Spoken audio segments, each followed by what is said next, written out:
Okay, here's another question about travel.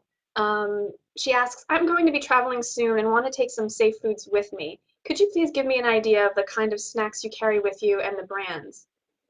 As far as from a snack perspective, it really depends on the length of the trip. And like, so if you're going to be going by car versus like if I'm flying, the snacks that I bring if I'm flying from Chicago to New York, for example, for a 2-hour flight, that's going to be obviously a lot less than if I'm flying from Chicago to London or Chicago to Sydney, or if I'm going on a 5-hour road trip. So the first thing you need to figure out is that you need to figure out, what the length of your travel, and if you're flying, to make sure that you're not just bringing a meal to handle the 2-hour flight to New York, but I always recommend that they bring an extra quote meal or snack that would tide them over in the event that they're delayed. So instead of just bringing, like a lot of times with snacks, I'll bring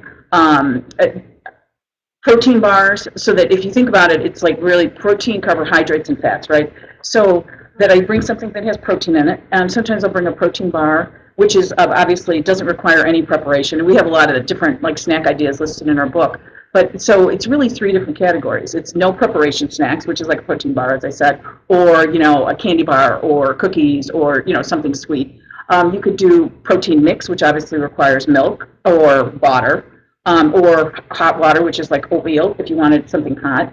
The other thing is that if I'm going on a longer trip to, let's say, to London or to Sydney, Australia, then a lot of times what I'll do is I'll bring a soft-sided cooler, and then I'll have, I'll have like lunch meat that I have frozen that's already been, like Applegate turkey, for example. And so I'll bring that with me, and I would have taken that out of the freezer, put it in my cooler, and by the time it defrosts, then I'm good to go, and I can go and have a sandwich on my toasted gluten-free bread.